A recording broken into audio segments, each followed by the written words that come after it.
boom, boom, boom. Boom, boom, boom. Boom, boom, boom. Yeah, boom, boom, boom, boom. Boom, boom, boom. Boom, boom, boom. Oh, yeah.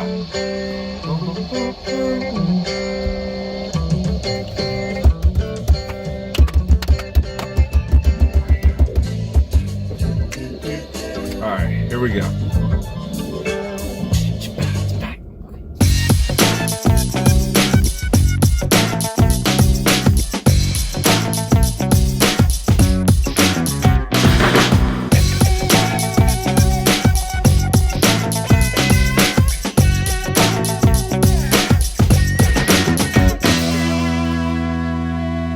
Hey, what's up, everybody, and welcome to another edition of On a Couch Talking Sports. We are back together in a car and masks and talking sports. You did it. As always, I'm Robbie. This is Kyle. Hey, buddy. How you doing? How are you? Nice to see you in person. Yeah, exactly. You know, we last week we had our buddy Scott on, so we were back to our Zoom selves. But for the second time in 3 weeks, we're actually together, like in a car, in masks, talking sports. Yeah, so good stuff. Yeah. Pretty cool. It's a little rainy, but hey, you know what? Aside from that, it's been pretty awesome so far. It's been a nice night here in Davis Square, just kind of chilling out, you know, chilling like villains. Even though we're not really villains, but I don't think so, right? I mean, it's not like we're gonna take over the world anytime soon, hopefully. But I don't know. Anyway, we kind of wanted to take a sort of a detour from sort of the last few months of episodes, which obviously have been sort of revolved around teams and different teams, you know, from past years. But what we wanted to do tonight is we actually just kind of take a little look at current events in the city of Boston for Boston sports. You know, obviously, you know, all except for the Patriots, all the major Boston sports teams are back or have been back these last couple of months. So we just kind of want to take a look at, you know, how they've been doing, and you know what has happened. And so we're going to start off with a couple of obscure teams, but who actually made some noise in their sports respective restarts, and that is the New England Revolution and the Boston Cannons, who play Major League Soccer and Major League Lacrosse respectively. Nice. The Revolution did pretty well in their Orlando bubble. Again, another team playing in a bubble, and did pretty well for themselves. Made the playoffs, lost in the I think it was the second round of the playoffs or first round of the playoffs, but yeah, had a pretty good year, and you know, definitely good to see them back on the pitch. You know, like I said, playing in a bubble environment down there in Orlando. The bigger story, though, is the Boston Cannons, who actually came back. The Major League Lacrosse held its sort of end of season and postseason tournament in Maryland, in Annapolis, Maryland.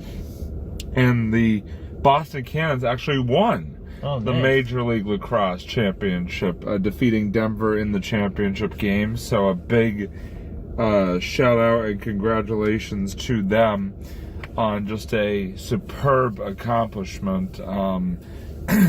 Yeah, I think, Kyle, you would agree. Anytime, you know, you win a championship of a pro sport is a pretty tremendous thing. So great, that's incredible. good looks there for the Boston Cannons. Yeah, that's amazing. I mean, I feel bad actually.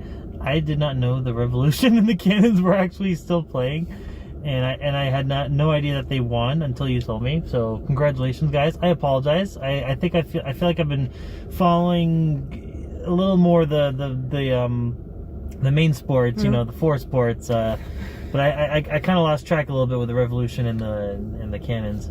So sorry, guys, but good, congratulations. That's incredible. Yeah, big time congrats to the Cannons for their title. But yeah, to you know, like as Kyle was just saying, sort of the big three that have been back in action being the Red Sox, the Bruins, and the Celtics. We'll start with the Red Sox just so I can get them over with because let's face it, folks, they have not been doing well since they returned back in July. It has been a complete rebuilding year. It has been very frustrating to watch. I'm doing some live research here. The Red Sox current record stands at 12-24. It's only a 60-game season, so you do the math. They're almost 40 games in. They have the third worst record, or like fourth worst record in baseball. They're just not doing well. They're just not doing well at all, and it's been tough to watch. I continue to watch, which is amazing that I've actually still continue to watch this team on a nightly basis. But it's been a little bit frustrating, Kyle, to say the least, for the Red Sox. Don't even think I followed them a bit, but I haven't really watched them. I don't know. I just never got around to it. I just sorry. I guess maybe it's because I lost interest when they were kind of like tanking, but. Oh well, what can you do? Yeah, it's just one of those things where they don't have any pitching, and some guys have been getting hurt, and it's been tough. It's been a tough watch for the 2020 Boston Red Sox, but maybe it'll swing back. Maybe it'll be back in swing. Next year. Who knows? Maybe. Oh yeah, in 2021. Hopefully it'll be much better. But this year, just unfortunately, kind of a lost cause at this point. But that's all right. We will persevere through, because we've actually had two sort of exciting teams to watch here over the past few weeks, being the Bruins and the Celtics. I'll start with the Bruins, who actually, Colin and I were talking about this off air. They came into the Toronto bubble, coming off of a season thus far where, up until the NHL shutdown back in March, they actually had the top points in the Eastern Conference. Yes. Now, obviously, unfortunately, the long layoff and among other things translated into some tough moments in the Toronto bubble, as the Bruins lost all three of their seeding games, so they actually dropped in terms of when the playoffs began from the top seed down all the way to the fourth seed, which was too bad. Although the fact that they had the best record really kind of seemed to be all for naught come crunch time. They did, though, however, bounce back and win their first round series against Carolina. They won 4-1, which was really exciting.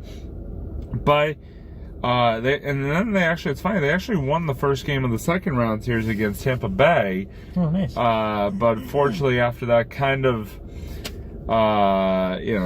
fell flat and ended up dropping the last 4 to Tampa Bay to get knocked out in the second round of the playoffs. It was still an exciting series, because two of the Bruins losses were in overtime, so it wasn't like they got hammered or anything like that. It was just one of those things, one of those things that happens sometimes. But definitely, it was still a fun season to watch for the 2019-2020 Bruins, and hopefully Kylie can be back next year and give us another exciting season in 2020-2021. Oh yeah, no, I hope so. Yeah, I think it's kind of tough for a lot of these teams, especially during these times, and I can understand why a lot of teams would kind of underperform. I feel like in a lot of cases, if it weren't for all these kind of circumstances, I feel like a lot of them could have done better. But we're just, you gotta, it's one of those things where I guess like everything, like in sports, like in everything, it's just adversity, and you gotta do the best you can in, the situation you're in, so.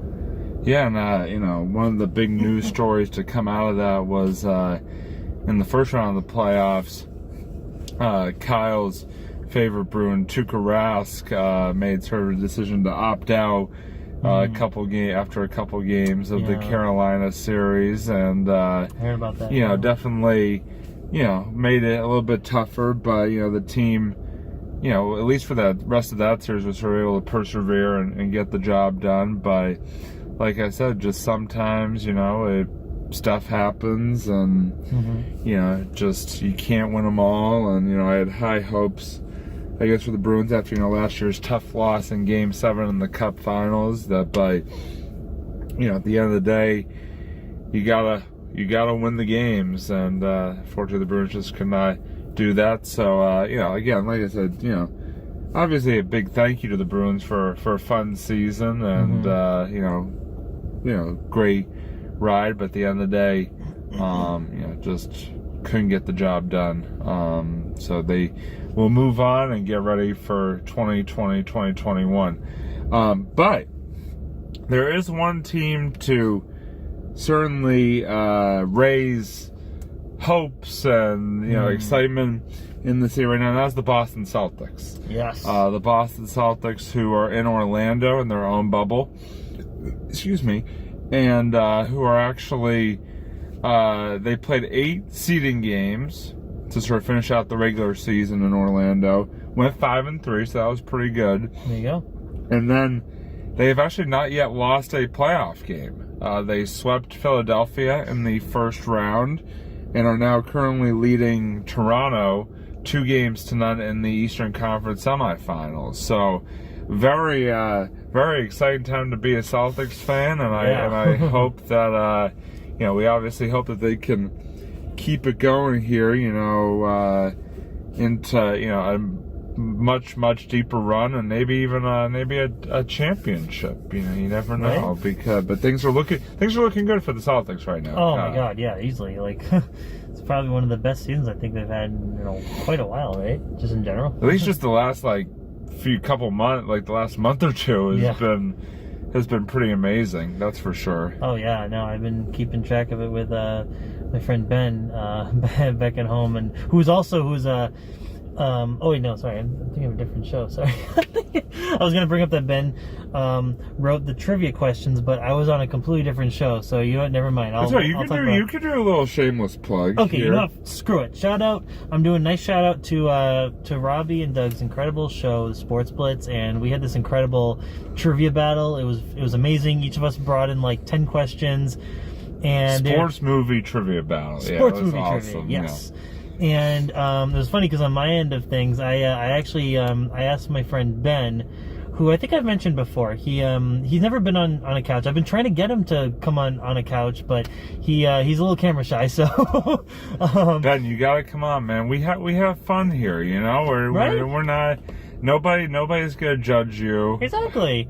In fact, if anything, I'd say they'd want your. I feel like they'd really appreciate your, because he's very knowledgeable in sports. Yeah. Ben, you need to come on. We should, folks at home. We need to start a Twitter trend right now to get Ben on the show. Yes. Hashtag bring Ben on. Yeah. Hashtag bring Ben on. Yeah. Exactly. No. We got it. Come on, people. You could do it.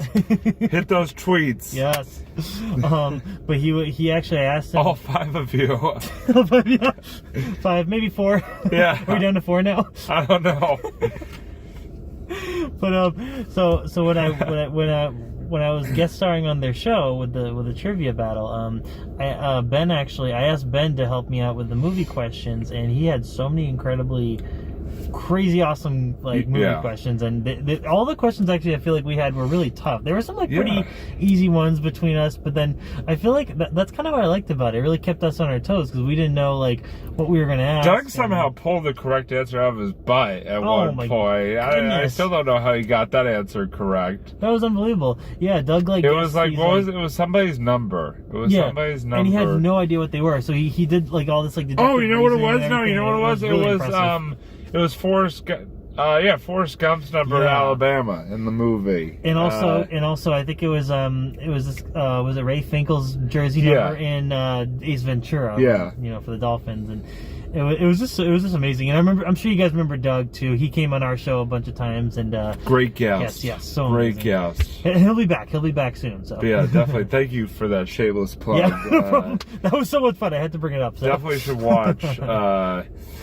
yeah, we definitely would love if you would tune in to the Sports Blitz. Great show. Would very much appreciate it. And you guys have really good special guests on too. I remember that. Yeah, coming up this week, we actually have a special guest who is a radio historian, a sports radio historian, Wow.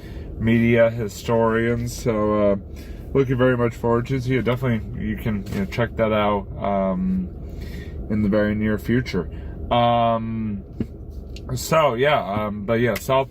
Yeah. So Great run. Yeah, we got a little tangent there. Great run, and really hope they can keep it up because things are looking really good for them.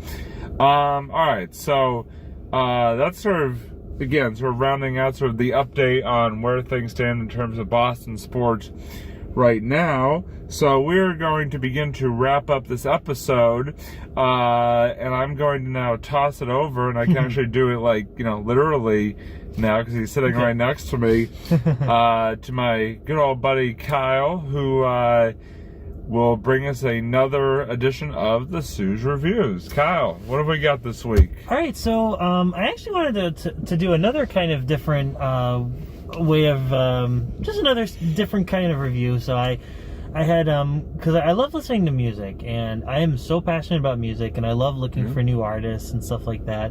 So I wanted to kind of pull out the segment. I guess for now the working title will be the New Artist Radar. So I wanted to bring up some artists that I discovered. So technically they don't necessarily have to be new, as in like they came out yesterday or whatever, or they just started this year playing. No, they're like some artists that are fairly new, some artists that maybe date back all the way in the 60s or whatever. But when just because there's so much music out there, so many bands and musicians, and I feel like I feel like it'd be kind of fun to spotlight, music that I discovered. And also I wanted to see if Robbie, if you wanted to throw in your 2 cents on if you Here, you start it up because I'm sending a text at the moment. I'm not gonna lie. No worries. Don't worry. I love the honesty. So I wanted to start off by a little behind the scenes stuff there, folks. Sort of caught me red-handed, but how could you, Robbie? No.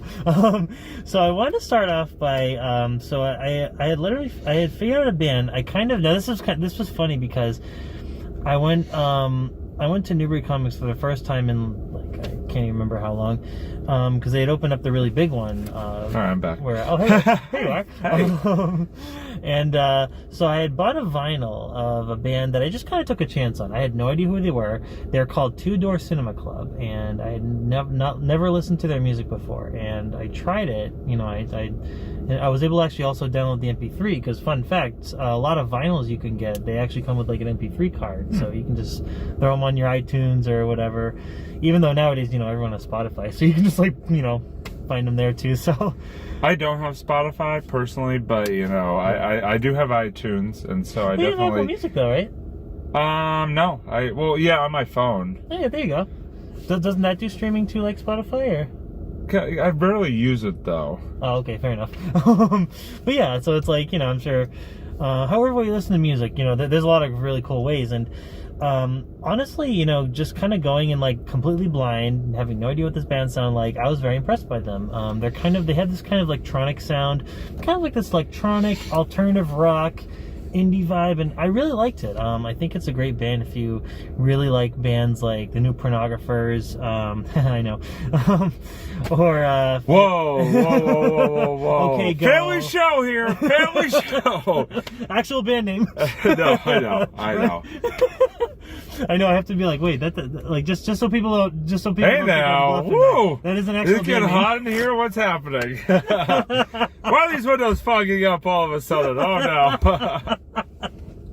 Yep, just gonna do that. There we go. Okay. There we are. Yay! Just turn on the wipers. Yeah. No, they're very good. They kind of remind me also a little bit of OK Go, if you like that kind of style of music. They're really good.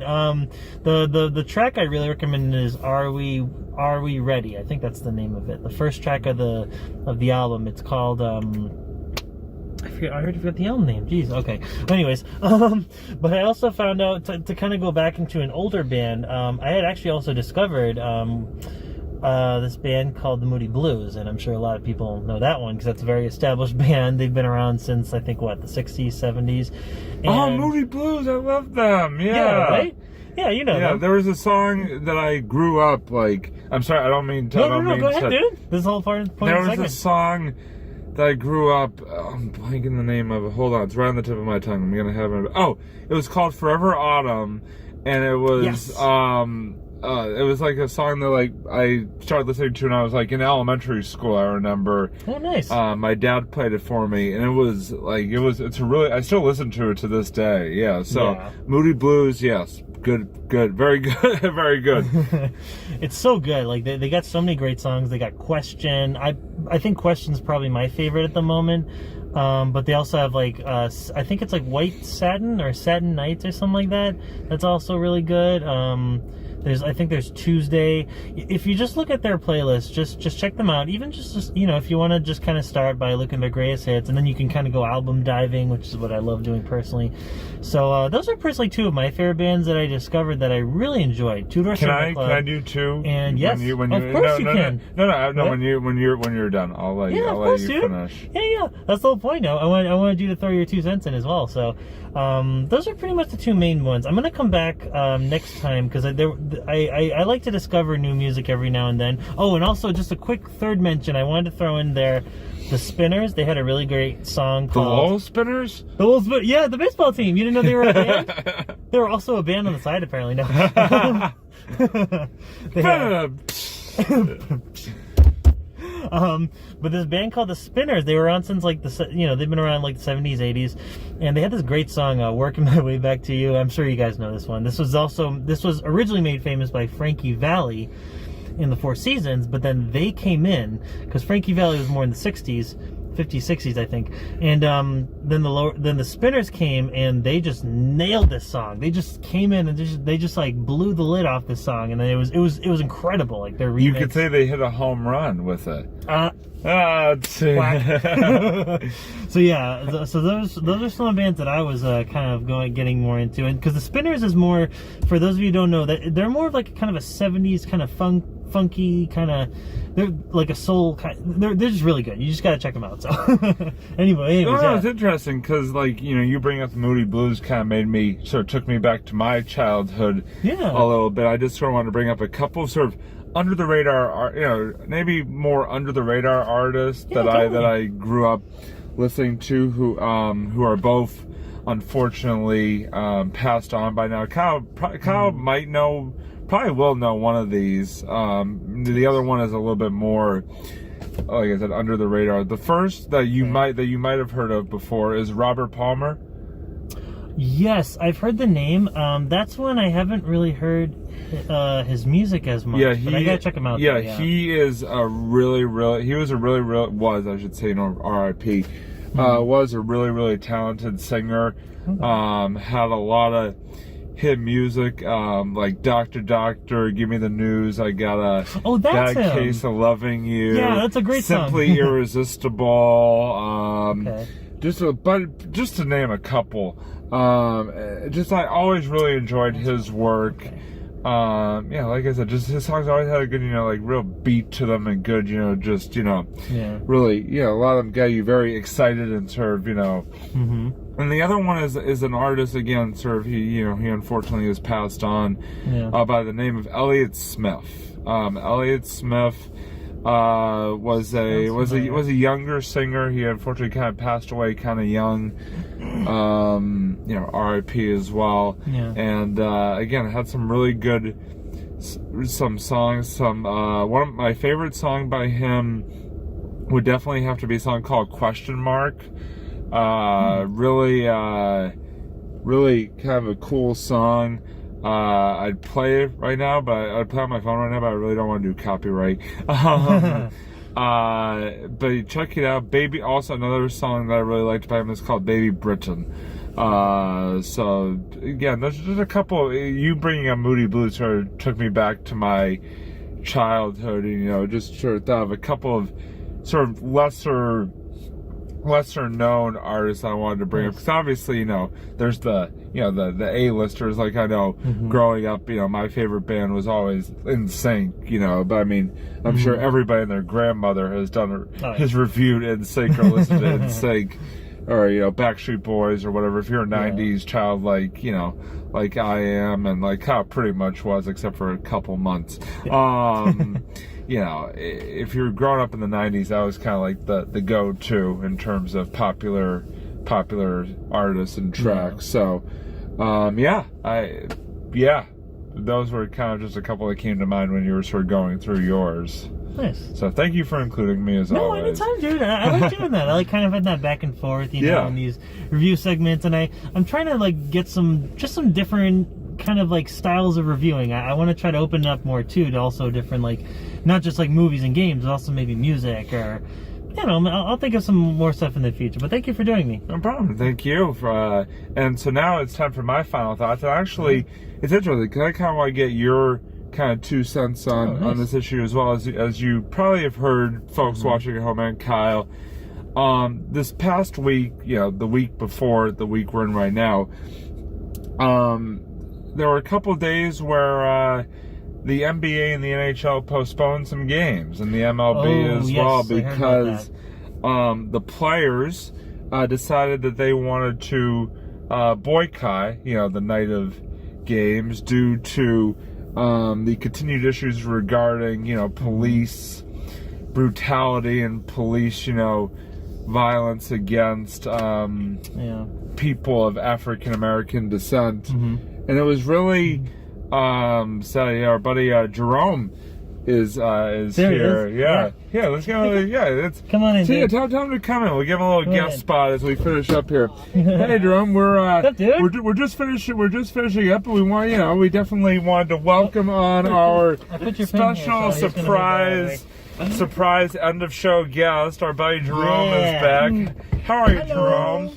I was just sort of saying, Jerome, and you can chime in on this as well, Jerome. I was saying how last week the NBA and the NHL players boycotted some games, obviously due to the continued issues regarding the police, issues with the African American community and the police. And I just want to say that I fully support the players and what they did. I think it's very important for them to use their platform to really continue to do what they've been doing and sort of raising awareness and sort of bringing, really hammering home this conversation I think needs to be had about these issues that are going on. And obviously it's is a tough time on a number of levels in our country right now. There's no question about it.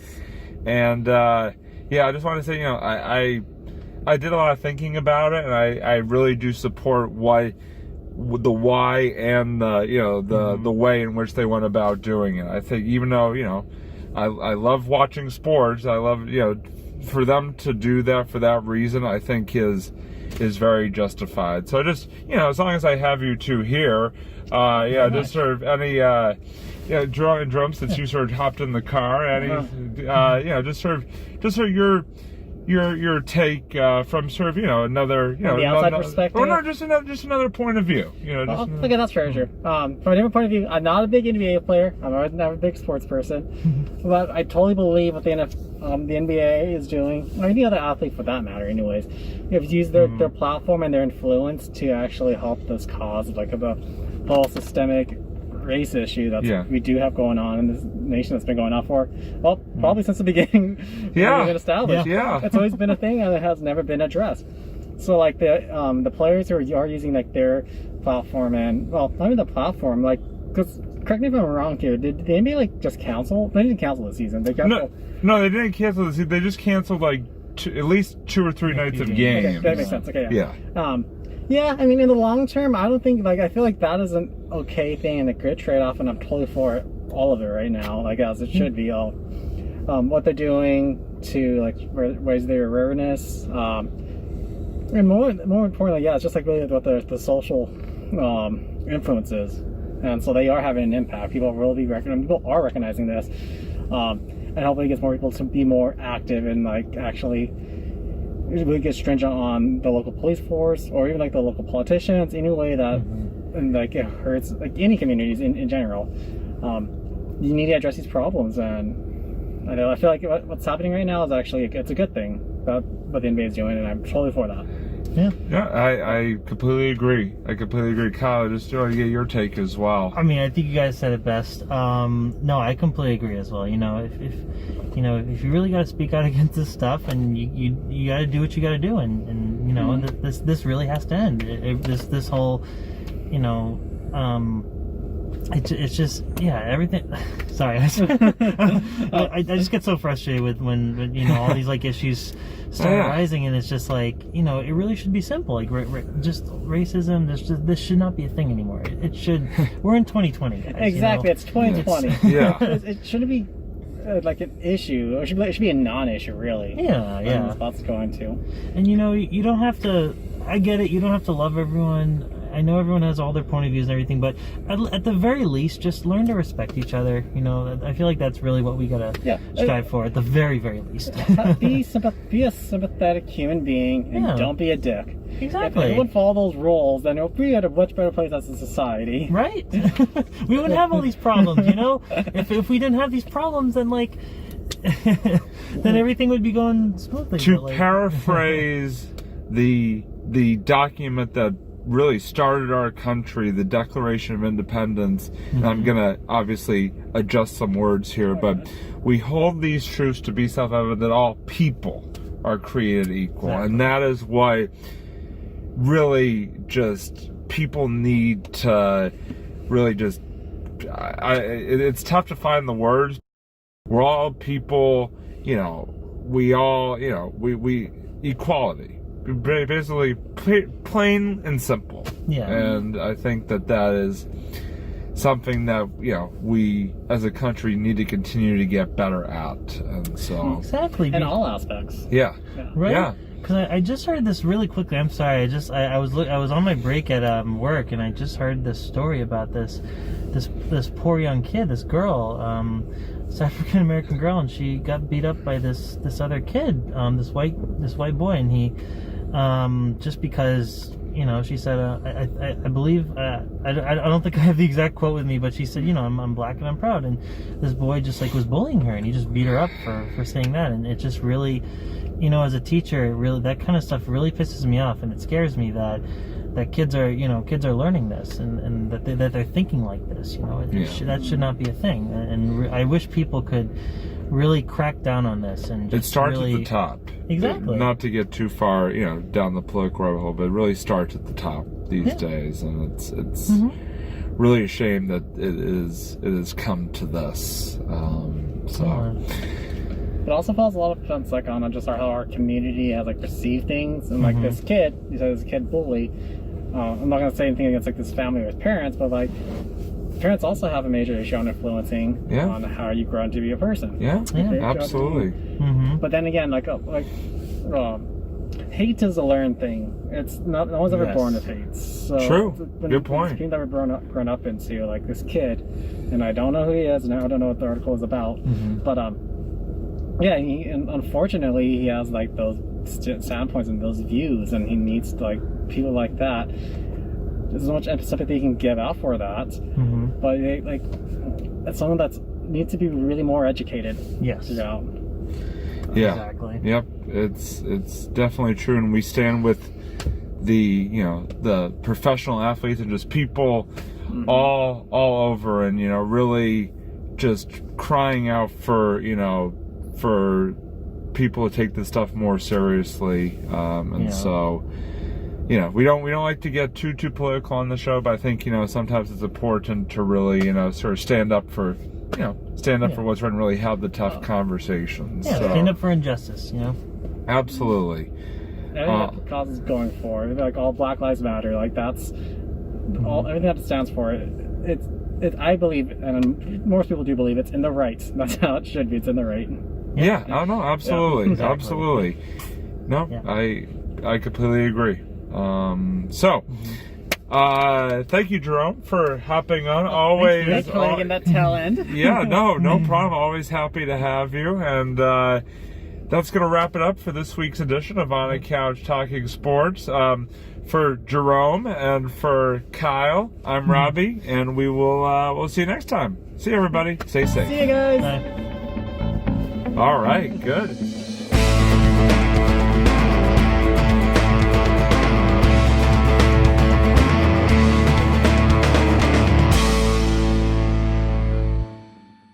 Hey. The light explodes. So listen, I know you missed it the other time when we were talking about it because the camera wasn't on, but we were talking about the light, and if it's going to explode, it's going to explode in your face, and I do a terrible Arnold accent. I know. Hello, E. Come see my new movie. I don't have a new movie because I'm not actually Arnold. Wow. Donald! Get down. What are we doing here? We're filming an episode. Ow. Yes, we have a special guest. His name is Arnold Schwarzenegger. Most people know him as the Terminator, but we know him as Arnold. Well, actually, no. He's also the Terminator. Yeah, he's the same thing. Yeah. Pretty much. Yeah. I'm just gonna do this. Problem solved. There we go. Creative ingenuity by Kyle. That just actually like hit my belt right here. Oops, It's like a boomerang. It just came back. Yeah. That was pretty impressive.